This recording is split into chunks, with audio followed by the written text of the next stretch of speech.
Let me thank President Angelo Gigil Jimenez, the UP Board of Regents, my colleagues at the Commission on Higher Education, the presidents of higher education institutions, and my family, and everyone watching on Facebook Live. Magandang hapon po sa inyong lahat. I am deeply honored and humbled by the recognition given to me by the University of the Philippines, the Gawad Oblation Award.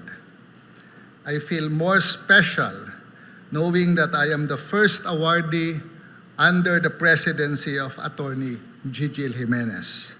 So thank you, UP. The Gawad Oblation you bestowed upon me today, which is the highest honor UP can grant upon its alumni and partners for their extraordinary services with or in the name of UP, is both a source of pride, humility, and to some degree, trepidation. Pride because you have recognized what I have done these past years, clearly documented in the audiovisual presentation that dates back to my undergraduate studies and accompanied by pictures when I was very fit and 30 pounds lighter. To my days as UP Vice President and through to today as CHED Chairman. Humility because many of these achievements were actually the result of the invaluable support of people around me, and I will recognize them later. And trepidation because now I not only have to continue the work, but aim to achieve more in the last 2.5 years of my term in CHED.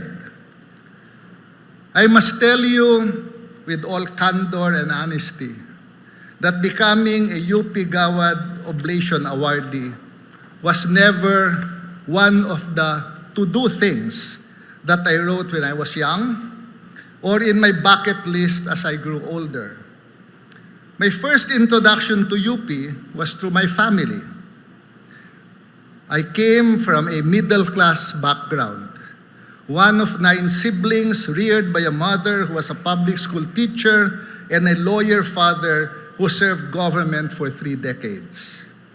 All 9 siblings went to public schools, and our parents told us that we must go to an excellent university, the best university, the University of the Philippines.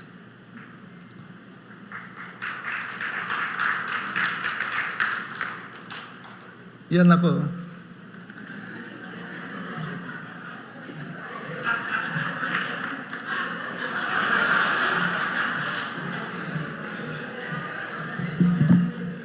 I was not the brightest among the siblings. My elder sisters graduated valedictorian in Kamuning Elementary School and went to UP High School. My older sister qualified for Philippine Science High School. When I entered Quezon City Science High School, I was in awe of batchmates who graduated valedictorians from their public elementary schools in Quezon City, including my then classmate and now my wife, Charito. I did not graduate with honors in elementary, high school, or college. But what I lacked in intelligence, I more than compensated with my discipline, tenacity, and hard work. I was always willing to do the extra of study, of practice, of work, to always do the best, to strive for excellence. That was what my high school classmate, Dr. John Abrahano, also a UP alumni, narrated in his testimonial. And it's the same discipline and hard work that served me well in UP as a student, faculty member, as vice president, and now as CHED chairman. I have been and will always be an scholar ng bayan. I am a proud product of the public school system and a proud product of the University of the Philippines. All my education, from elementary school all the way to my studies in the United States and my Doctor of Public Administration Studies in UP were achieved through scholarships and public funding. It is this background and the role modeling provided by my parents, who were both public servants, that made me believe that the best way to give back to society was to be in education and public service. The recognition that you have given me today is an affirmation that I made the right decision to be an educator and a public servant. Let me now say clearly and unequivocally that this award is not just for me. The award is for my family. My wife, Charito, please stand up. My best friend, confidant, advisor, and #1 fan, who has allowed me to grow and was adapted to and accepted my crazy schedules. For my daughter, Dr. IC,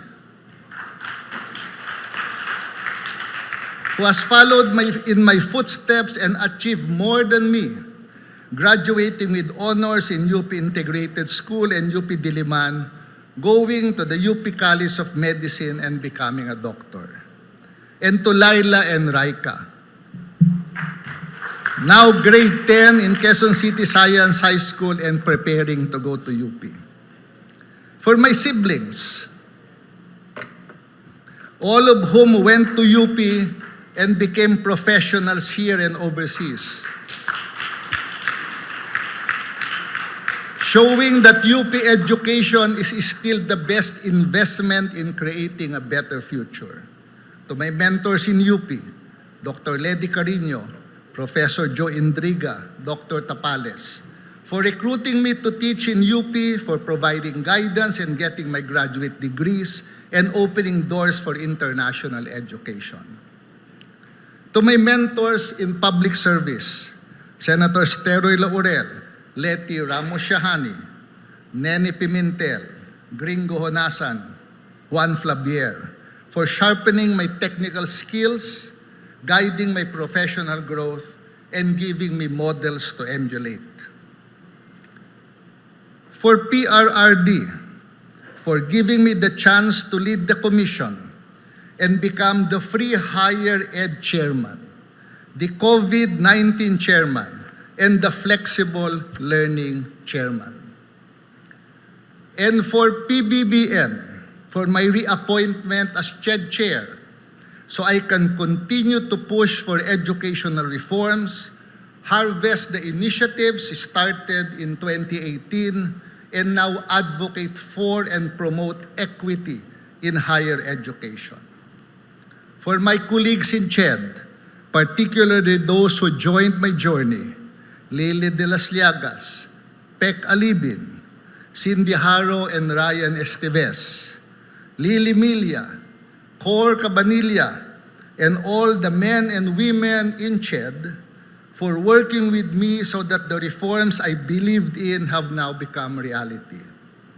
For the university presidents, many of whom are here today, for working with the Commission and pursuing reforms in higher education, for staying the course and continuing to provide education during the COVID pandemic, for joining me in my Padjak rides to visit test grantees and meet university stakeholders, and for launching with me this morning the latest CHED initiative, Paglaom Kag Pagdaog, that will focus on ensuring equity and inclusiveness in higher education.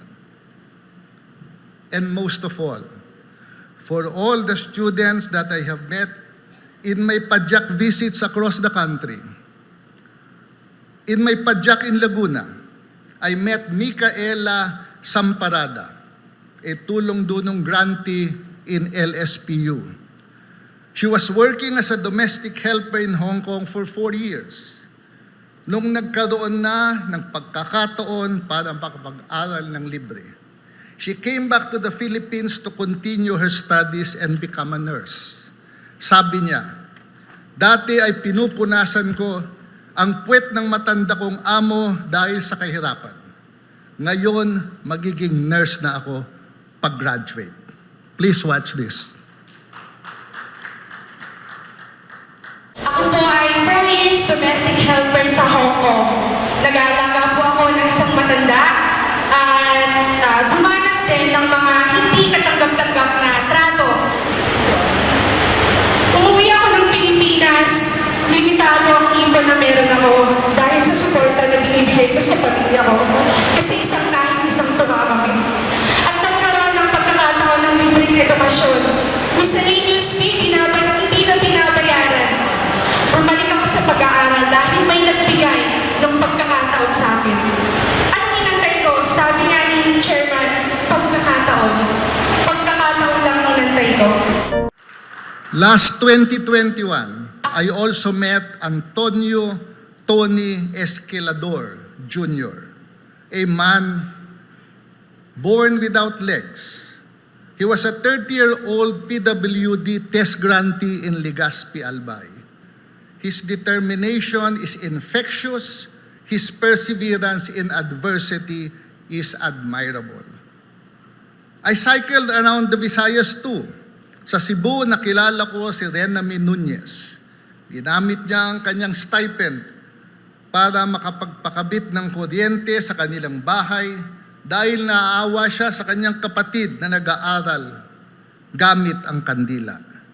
Siya at ang kanyang kapatid ay malapit nang makagraduate. Please watch this.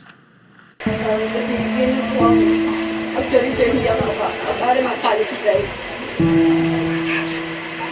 Akala mo kasi hindi ako mapag-aral.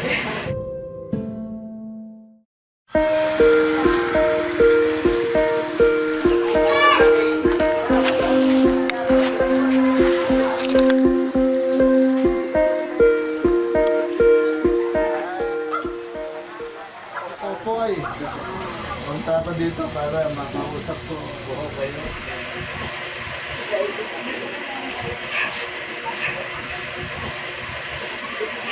Hindi makaya sa budget ng papa ko, sir. Tapos, akala mo kasi hindi ako mapag-aral dahil at dahil sa TS, sir, first time namin nagkaroon ng kuryente.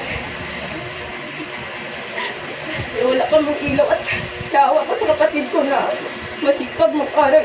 Saan mo pa ginamit yung test mo? Pinili ko ng laptop ko niya yung kapatid ko kay gagamitin niya sa autopad niya dahil engineering siya. Palawa ay pinili ko ng cellphone dahil first year ako nagkaroon ng silent cellphone first time.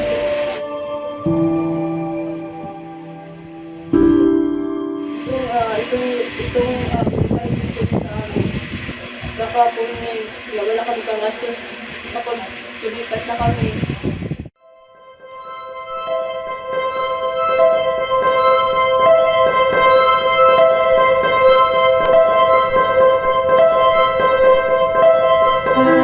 For my journey is unbuildable.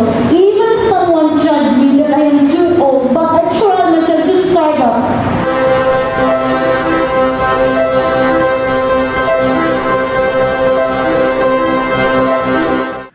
I traveled across Mindanao in June 2021 and met Reynard Pasok and Lumisita Tipasal de Vera, who are both IP students in Bukidnon State University.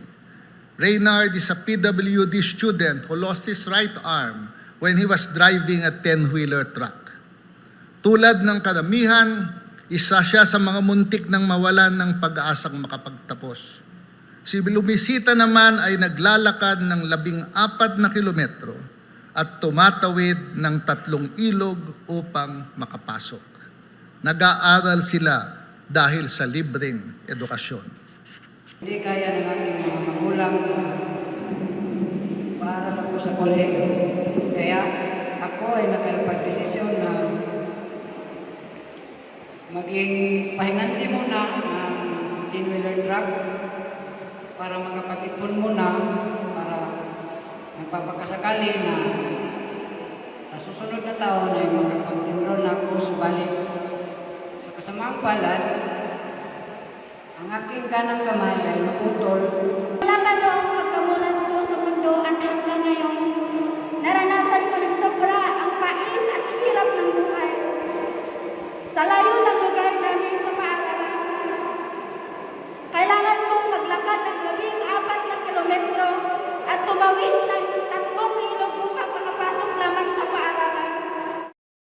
Nakilala ko din si Abdul Kadir Jani sa aking pagpadyak sa Tawi-Tawi.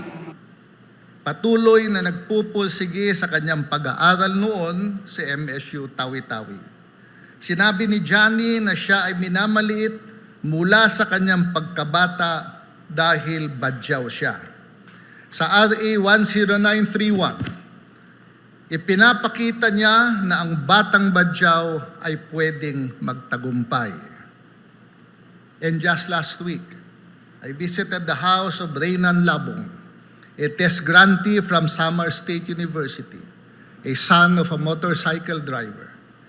He was ready to give up his studies when his brother died and his mother was in the hospital and they had no money.